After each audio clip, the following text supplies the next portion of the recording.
तो भाई अगर आप 30,000 करोड़ रुपया जनता का वोट खरीदने के लिए खर्च करोगे तो निश्चित तौर पर खजाना खाली होगा और अल्टीमेटली पैसा जनता को अपने जेब से ही देना पड़ेगा। ये बिहार में जो भी मुख्यमंत्री बनेगा अब उसकी चिंता होगी कि गुजरात और गुजरात के हितों को ध्यान में रखकर बिहार में नीति बनाई जाए, सरकार चलाई जाए। और आप इसको आने वाले समय में देखेंगे। नीतीश कुमार के राजनीतिक बदलाव पर आपको चर्चा करनी है। जनसुराज ने वो चर्चा, वो घोषणा चुनाव से पहले ही कर दी थी कि चुनाव के परिणाम चाहे जो भी आए, नीतीश जी की मानसिक और शारीरिक हालत ऐसी नहीं है कि वो मुख्यमंत्री बने रहेंगे। लेकिन जनता को बरगलाने के लिए, जनता को बेवकूफ बनाने के लिए दलों ने, चाहे वो भाजपा के हो, जदयू के नेता हो, वोट लेने के लिए नीतीश कुमार के को मुखौटा के तौर पर इस्तेमाल किया। और आप देख रहे हैं कि जिस मुख्यमंत्री को 202 विधायकों का समर्थन हासिल है, उनको पद छोड़कर, अभी छोड़े नहीं है लेकिन टेक्निकली छूट ही जाएगा, राज्यसभा का वो आज उन्होंने शायद आज या कल उन्होंने शपथ लिया। तो ये दिखाता है कि जनसुराज ने जो कहा था कि नीतीश कुमार आगे मुख्यमंत्री नहीं रहेंगे, ये एक और बात दर्शाता है कि ये जो 202 विधायकों के समर्थन का बहुमत का दावा सरकार कर रही है, ये बहुमत शुद्ध बहुमत नहीं है, ये खरीदी हुई बहुमत है, ये मैनिपुलेटेड बहुमत है, जिसको 10,000 रुपए के प्रभाव से लिया गया है, जिसको इलेक्शन कमीशन की मदद से हासिल किया गया है। तो जब जनता का बहुमत नहीं है तो आप उस पद पर बने नहीं रह सकते हैं। बहुमत दिलाने में जिन लोगों की भूमिका रही है, अब सरकार वो चलाएंगे। तो आप देखेंगे बिहार में पहली बार अब जो मुख्यमंत्री बनेंगे, व्यक्ति चाहे कोई भी हो, जो मुख्यमंत्री बनेगा उसकी प्राथमिकता बिहार ना होकर गुजरात होगी। उसकी चिंता ये होगी कि गुजरात में बिहार के लाखों मजदूर, बिहार के लाखों बच्चे 12,000 15,000 में जाकर मजदूरी करते रहे, ताकि गुजरात में फैक्ट्रियों के मालिकों की आमदनी कम ना हो, बिहार के बच्चे हड्डी गलाते रहे। क्योंकि देश के दूसरे किसी हिस्से में आप 1 करोड़ नवयुवकों को नहीं ढूंढ सकते हैं जो कि 10-12 हजार रुपए में जाकर 10-10 घंटा काम करे। तो जैसे आप देख रहे हैं कि आपके पैसे से, जनता के पैसे से जो बहुमत जुटाया गया है, खरीदा गया है वोट, उसी का नतीजा है कि लोगों को आज सैलरी नहीं मिल रही है, ठेकेदारों को पेमेंट नहीं हो रहा है, पंचायत की योजनाओं के लिए पैसा नहीं है।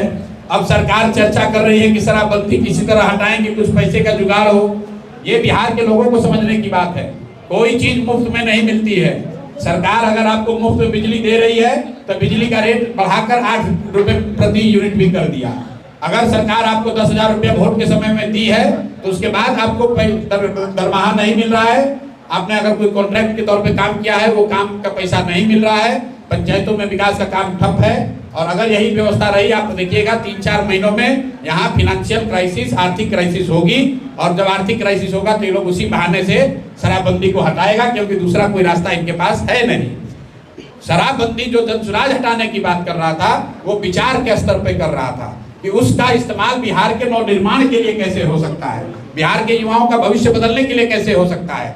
लेकिन ये सरकार अगर हटाती है, शराबबंदी हटाएंगे ये लोग, तो ये अपना जेब भरने के लिए, भ्रष्टाचार करने के लिए, और जो खजाना इन्होंने लुटाया है उसको फिर से उसमें कुछ पैसा जमा करने के लिए करेंगे। आने वाले समय बिहार के लिए दुखद और परेशानी वाले होने वाले हैं। मैं आपको घोषणा कर देता हूं, बिहार में भ्रष्टाचार कम नहीं होगा, बिहार में बच्चों के लिए पढ़ाई की व्यवस्था नहीं होगी, यहाँ से पलायन जारी रहेगा।